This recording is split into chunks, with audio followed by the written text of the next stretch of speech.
ladies and gentlemen. A loaf of bread, the walrus said, is what we chiefly need. Pepper and vinegar besides are very good indeed. Now, if you're ready, oysters dear, we can begin to feed. That's Lewis Carroll, of course, not I. But nobody but a reader ever became a writer. You have to read 1,000 books before you can write one. We write in admiration of better writers than we are. We write by the light of every book we ever read, or was read to us when we were very small. It's said that through their literature, the English invented childhood. And by the time they got to Lewis Carroll, they knew the sacred secret, that sentimentality is the enemy of storytelling, that childhood is a jungle, not a garden. And so the walrus feels perfectly free to ingest any number of his fellow characters. I weep for you, the walrus said. I deeply sympathize. With sobs and tears, he sorted out those of the largest size, holding his pocket handkerchief before his streaming eyes. And not just the walrus, but the crocodile as well. How cheerfully he seems to grin, how neatly spreads his claws and welcomes little fishes in with gently smiling jaws. And since nobody but a reader ever became a writer, a century and a half later, the crocodiles and walruses in my books are the peer group leaders. It's said that through their literature, the English invented childhood. And it may be so. In fact, the annual grand prize for books for young people in America is, as we know, the John Newbery Gold Medal, named for a London bookseller who kept his shop hard by the walls of St. Paul's Cathedral in the shadow of its dome, in the century when booksellers were the publishers. And John Newbery printed a book called Goody Two-Shoes, and another one called Mother Goose's Nursery Rhymes. And so we are here. The English may have invented childhood, but we Americans invented adolescence. And when we discovered we had devised the most troubled and troubling time of life, we invented graduate school to extend it. But of course, we invented adolescence with our great American theme, coming of age, being young in an old world and beginning to find your way. After all, the first real American book was the one about the two boys on the raft, down the great American river running through a world made wrong, the river of no return flowing directly toward the future. We always write about people who must go forward because they cannot go back. And all these ages later, we still never write about anybody who can move back home after college. We must end on more hope than that. We have gathered in Hattiesburg in a new golden age of children's literature. Never in the history of any language, any country, has so much talent, graphic and linear, shared its gifts with the young. Never have books for the young been the economic force they are today, as the works of J.K. Rowling's and Philip Pullman and Rick Riordan and Stephanie Meyer have snatched whole publishing houses back from the financial brink. Attention must be paid to us. Never have books offered more options to young readers that their peer group leaders never told them they had. It's a golden age for our books, but a dark time for being young, and growing darker as the message text from the back of the classroom replaces more and more of the curriculum. And the Facebook glows hot into the night long after parents are fast asleep, in a technology paid for by parents that eliminates the parent. And so never has a young generation needed our books more than they need them now, because nobody ever grows up until he has to. And in our pages, somebody always has to. On the subject of golden ages, we gather to celebrate the centennial year of the University of Southern Mississippi. the 100th anniversary of a distinguished university that is a landmark even in the distant fastnesses of provincial New York publishing, for its de Grumman collection, a treasure trove and an archive that makes the point that the love of the living word upon the page begins in childhood. The year this university was founded was the year Mark Twain died, the year that Eudora Welty was 1 year old. Two Southern writers who gave us new ears to hear the poetry of plain speech. Two geniuses of the diurnal who could make high drama, high comedy out of ordinary lives. A century ago, 1910, does not exist for our young readers. Increasingly, they were born after 9/11, and their grandfathers fought in Vietnam. And they learn no history in school now and will learn no history in college. Non-elective, sequential history and how it repeats. But a century ago, we Americans were in another golden age. As the public school systems of our great immigrant cities, Boston, Philadelphia, New York, Chicago, New Orleans, performed the greatest social feat of engineering in our national history.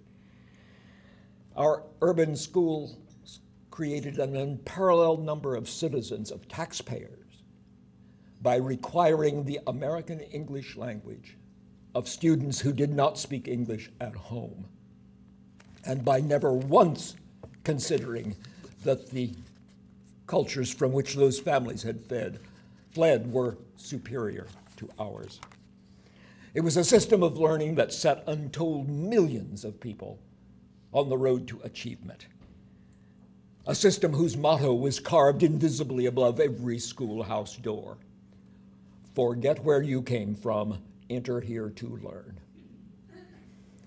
That could result in a lawsuit now. And the system faltered and fell and suffered its death blow in the 1960s and 70s when the revolutions swept the middle class out of the public schools into the private schools, along with the children of their politicians, and cornered us teachers in our classrooms. Because politics is not only the enemy of art, politics is the enemy of education. Our schools faltered and fell, collapsed under the weight of grade inflation and social promotion and dumbing down and of the reluctant reader, and the message text from the back of the classroom and the standardized test and the controlled grade level vocabulary of the textbook, and fear, always fear, because you can teach children or you can fear their parents, but you cannot do both.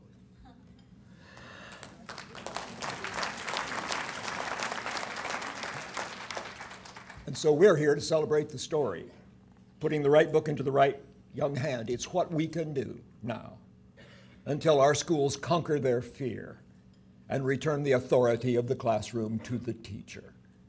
Because the first thing a child wants to know is not who am I, but who is in charge. It's what we believe in, that nothing is real until it is written down. I was a teacher once, as you can tell by looking. I'd have been a teacher unto the end had I been allowed to teach as I was taught. But when teachers are more tired at the end of the school day than the students, the wrong people are being educated. I had to quit teaching in order to communicate with the young. But be warned, teaching is a job you never really quit. You just go on and on trying to turn life into lesson plans. And I'm never very far from somebody's school, somebody's classroom. I have to be. I'm growing older every minute at the desk, while my readers remain mysteriously the same age. So I can't afford to sit at home very long writing the next book. I have to go out and tell the young about the books I've already written, and to find out from them what the next book had better be about. In the full knowledge that the next book, like the last one, had better never, ever be about me. Our readers aren't looking for us authors in our pages, they're looking for themselves. I was a teacher once, and my students made a writer out of me. Nobody else could have done it. My students made me a writer by kicking the living autobiography out of me. They'd heard all those stories from their own parents about being young in the olden times, and they didn't believe any of that could have happened in a free country. I learned, too, at the front of the classroom, how long they would listen to my voice and how much longer they would listen to each other's. And so that led me to writing in first person in the voice of a young character to keep me off the page and off the stage. Because a story for the young is one young person telling another one a story he wouldn't tell just to anybody. And after all, the central truth of what we do, and please tell the creative writing teacher this while there's yet time, the central fact of what we do is that a story is always about something that never happened to the author. We don't write from recollection, we write from research. We don't write from experience, we write from observation. J.K. Rowling did not attend Hogwarts School. Beatrix Potter was never a rabbit. Gary Paulson was never marooned in the great North Woods with nothing in his hand but a... And Stephanie Meyer was never bitten by a you-know-what. And if Ernest Hemingway really had fought all those wars and bulls, if he really had climbed all those mountains and caught all those fish, if he really had loved all those women, he wouldn't have had time to write.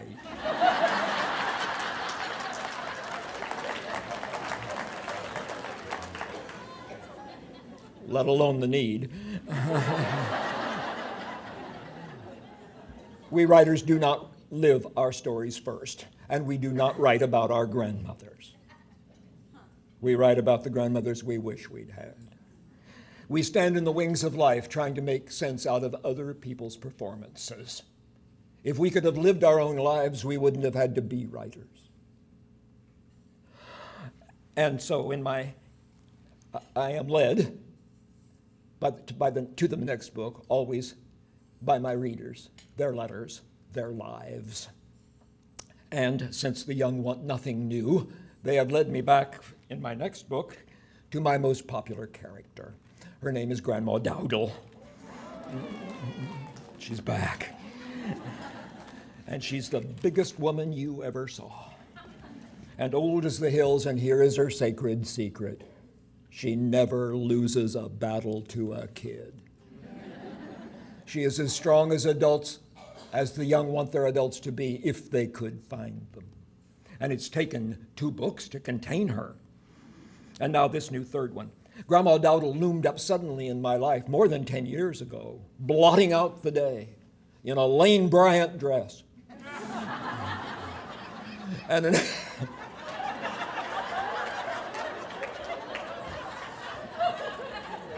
that, madam, is none of my business. And an apron the size of Alaska, with rickrack, rows and rows and rows of rickrack. I knew her at once. She was all my great aunts, rolled up into one big package. Great aunts with fine names: Maud, Pearl, Opal, Geneva, Mildred. Not a Brittany among them. Women who ruled the universe from black iron stoves in kitchens hot enough to steam the calendars off the walls. Women in vast boat-like Cuban-heeled lace-up shoes who had grown larger and larger with time as their husbands grew smaller and smaller and finally vanished entirely. A race of mighty women that left the small boy I was in no doubt about who ruled. A woman, in fact, Grandma Dowdle, so mighty it required 2 books to contain her, a long way from Chicago and a year down yonder. This is my PowerPoint.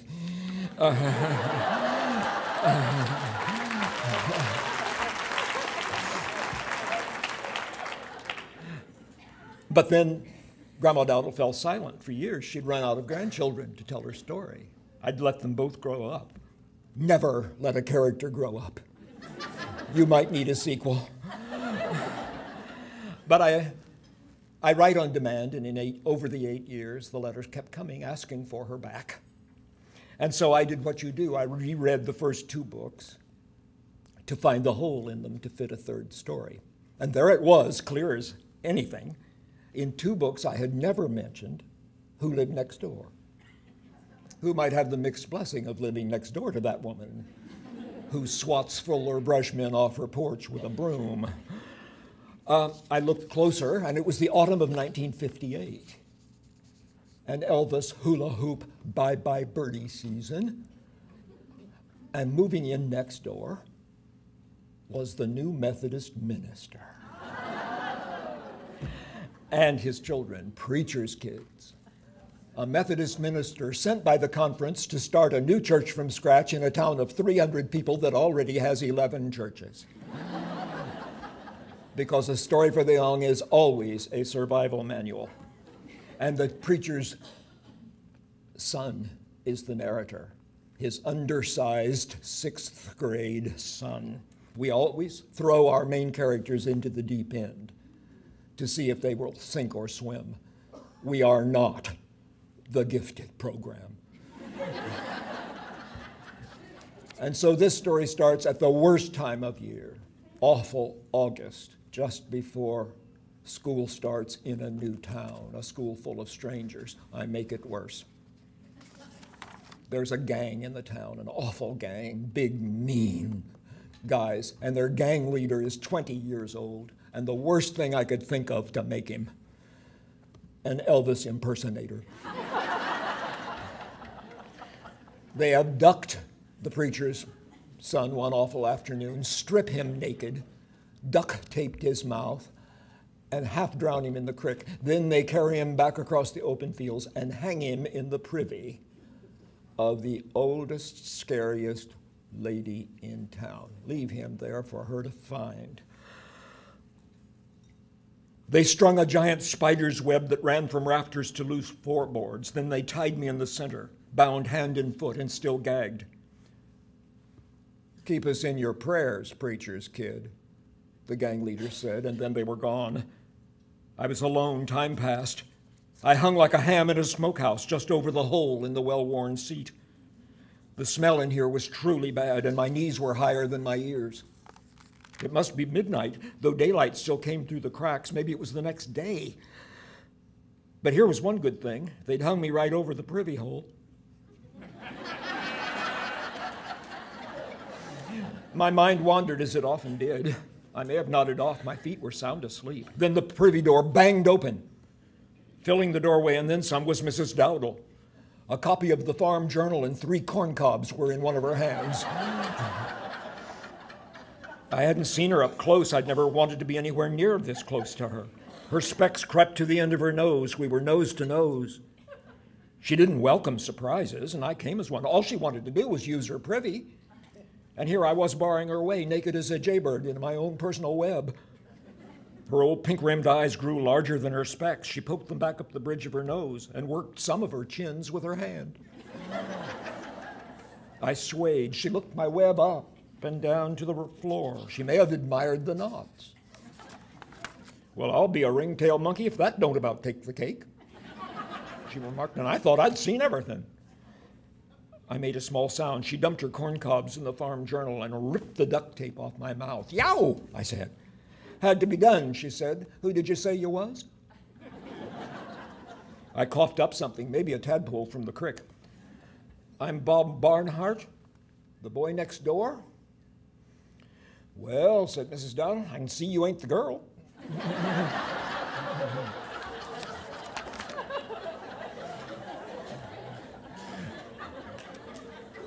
In all my novels, there's an old person, seasoned and grizzled and crusty and strong, reaching out across a lifetime to touch a young hand, just in case my readers don't have any old people in their lives, just in case they live in suburbs, zoned against the elderly with no front porches, just in case they live in cities where the old fear the streets.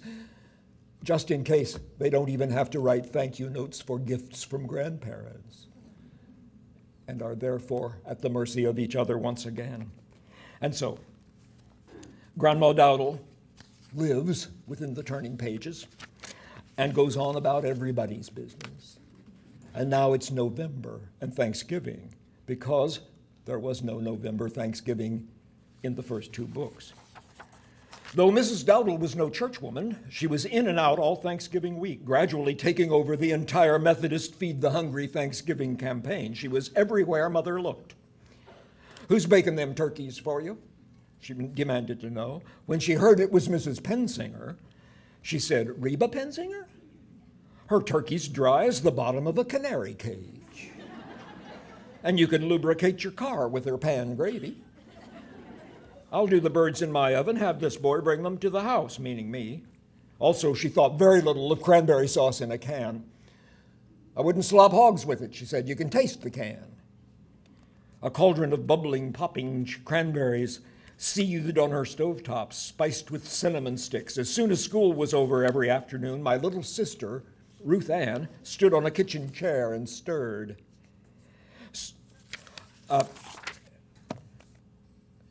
Mrs. Dowdle showed Ruth Ann how to roll out dough, too, and to keep a bottom crust from getting soggy in the middle. 3 mountains of dressing grew in her kitchen: chestnut, oyster, cornbread. The Methodist men volunteered to deliver the dinners on Thanksgiving Day. The funeral home offered their hearse. But Dad thought it might send the wrong message to people who saw it turning in at their place.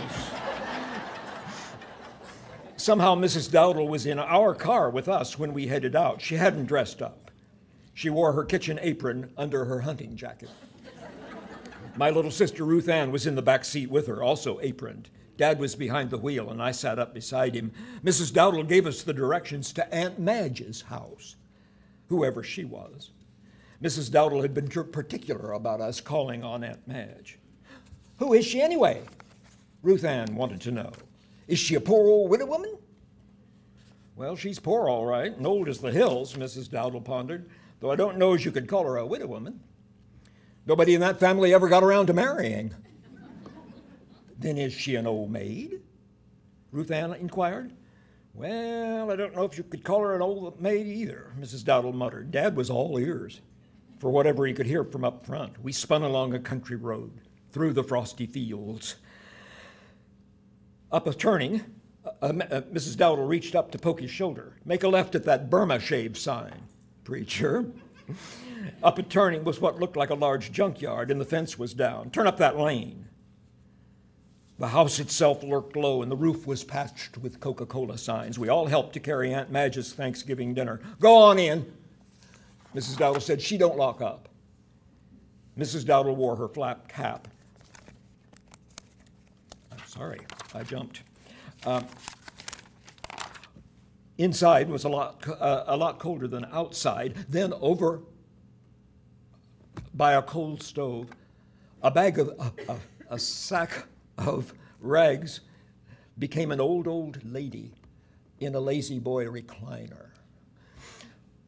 She wiped her long red nose with a matching handkerchief. Mrs. Dowdle wore her flap cap, but this was Aunt Madge, and she wore a floppy straw hat tied under her chins with 2 mufflers. "Who are you anyhow?" she said, looking up. "You that big gal married Dowdle?" "That's me," Mrs. Dowdle said. "You want you some chestnut dressing? When did you eat last?"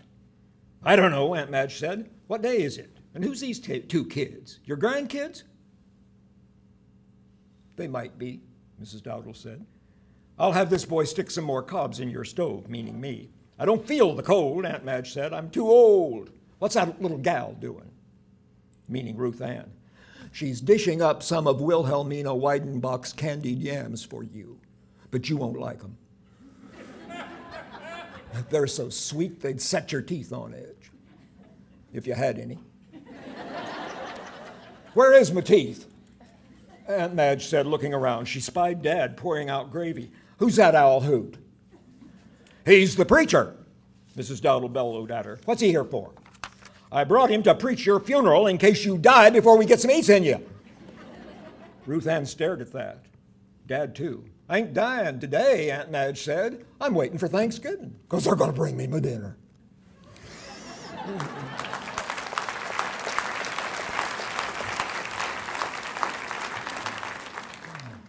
I wrote that scene in a hotel room in Chicago in a blizzard. And I wrote it standing up, moving around the room, acting out all the parts. Dialogue is best written standing up. It improves the pace. And a story is always a crafted combination of word and deed, thought and action. A story that's all talk is a chat room. A story that's all action is a Game Boy. This new book is called A Season of Gifts, and it is rejoiced in the best reviews of my career, and so I watch the mail to find out what my next book is to be about. My wanderings this winter have already taken me to Jackson, Mississippi, at the invitation of Mr. and Mrs. Chuck Gailey, a place I've longed to visit ever since the home of Eudora Welty was opened last year to the public in the centenary of her birth. Eudora Welty is one reason I am a writer, because she could find rough poetry in real speech, and because she never wrote about herself. She wrote from observation.